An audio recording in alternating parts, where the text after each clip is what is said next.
أولا شكرا على الاستضافة وشكرا لقناة كردستان 24 وأهلا بشعب كردستان. كردستان في السياسة أو السياسة المعاصرة أو آخر 20 سنة إذا بدك أو 25 سنة، استفاد من العلاقة مع الولايات المتحدة لما وضعت حظر جوي بشمال العراق بال 1991، وبال 2003 كمان استفادت من لحظة إقليمية لما تركيا منعت الولايات المتحدة من استعمال أراضيها للتدخل في العراق.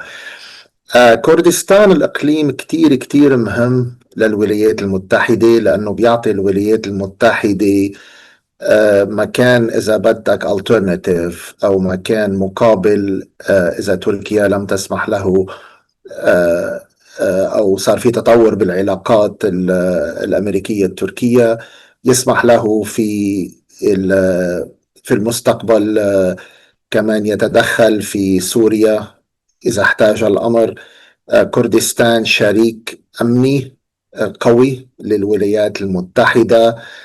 الولايات المتحدة تستثمر في قنصلية في إربيل يمكن 800 مليون دولار، والعلاقات طيبة جدا مع الولايات المتحدة، وتساعد الولايات المتحدة في محاربة داعش، محاربة التطرف، حماية الأقليات كثير مهمة.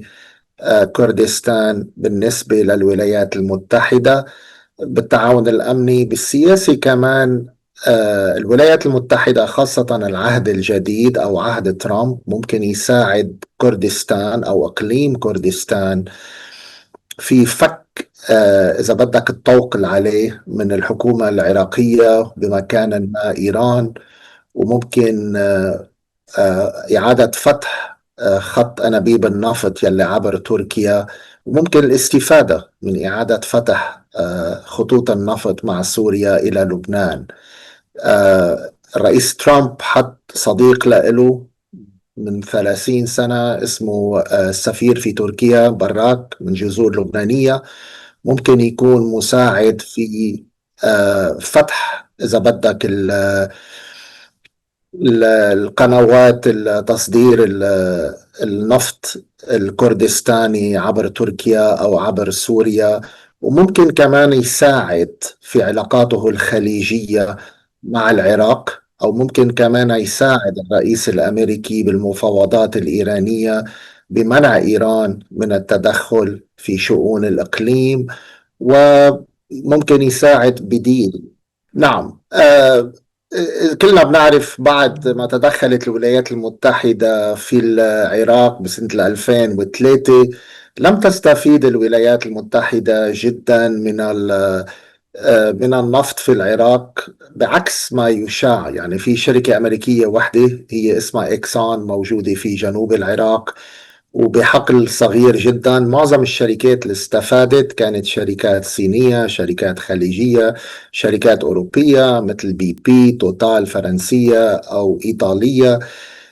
بتصور كانت خطوة ذكية جدا من رئيس الوزراء الأقليم كردستان مسرور البرزاني، لأنه بهذه الخطوة بدعوة ل HKN والويسترن زارجوز الشركات الأمريكية للدخول لكردستان، بيكون بيكون جلب انتباه الإدارة الأمريكية، لأنه اعتبرت أنه وظفت كتير استثمارات عسكرية وأمنية وما استفادت اقتصاديا. بتكون بداية مشتركة فور وين وين، أو الربح للعراق والربح كمان للولايات المتحدة، أو الربح لكردستان والولايات المتحدة بنفس الوقت.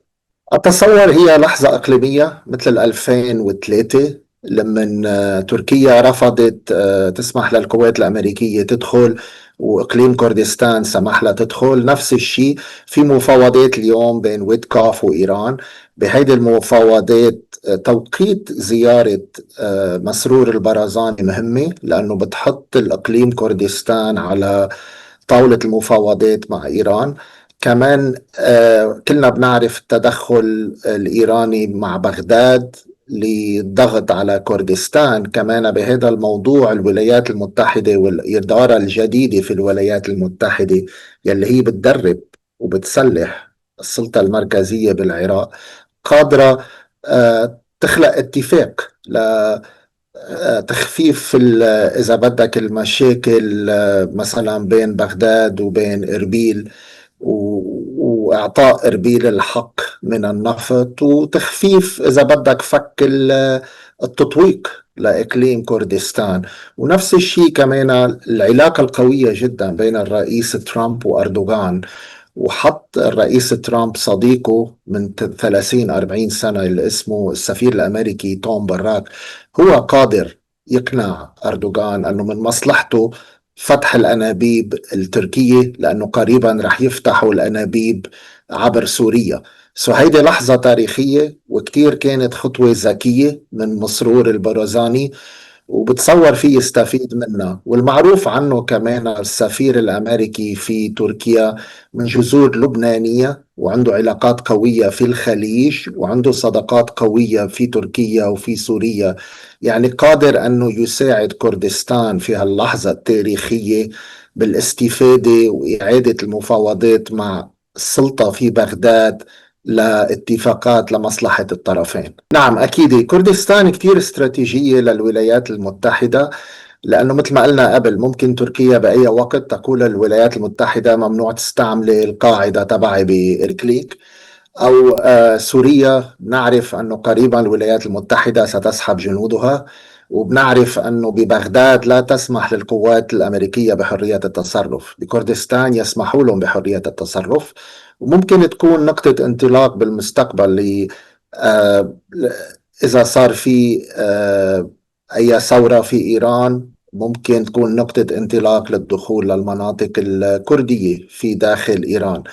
بالملف الاقتصادي ملف كتير مهم بالنسبة للولايات المتحدة، أنه الأقليم كردستان يقدر يوقف على إجريه أو يكون مستقل. اليوم بيحظى بحوالي 12 مليار دولار من منتوجات النفط.